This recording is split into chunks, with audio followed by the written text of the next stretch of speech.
Breed का माशा जनाब जानवर तीन ही माशा जनाब फ्रैश डिलीवर होए ने माशाल्लाह। देखो क्रॉस ब्रीड दे इहदे पिछे वच्छा जे ते बाकी ए जेहड़ियां दो ने इन्हां पिछे जनाब वच्छियां जे। हाज़र मौके ते तिन्नां दी जेहड़ी चुआई है 24 तो 25 लीटर बोले में जनाब कर रही ने। कोई भी भाई मौके ते आके भाई शायद ओपन ला ने तसल्ली कर सकता है। भाई शायद इस तरह जी ये इस तरह जी बिल्कुल इस तरह जी खाना छाने हर चीज़ ओके नहीं बिल्कुल ओके नहीं। छट्टा फुआरा वाधे घाटे तो आप जिम्मेदार हो हर तरह की भाई शायद जनाब जिम्मेवारी है।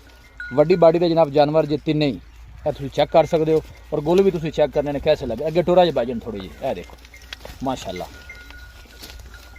भाई शायद रबता नंबर दसो। हाँ जी 0306 85 32 614 फिर 0306 85 32 614 व्हाट्सएप नंबर भी है तो कॉल नंबर। लो जी भाई शायद का जनाब रबता नंबर है। तीन जानवर जनाब फ्रैश डिलीवर है भाई इन्होंने जनाब गारंटी है। मौके पर आओ अपनी चुआई करके तसलियाँ करके जनाब लैके जाओ। कोई ऐसा मसला नहीं। 2 चुआइयाँ करो 4 चुआइयाँ करो। मजीद डिटेल जी भाई शायद ना रबता करके जनाब तुहानू मिल जाएगी जी।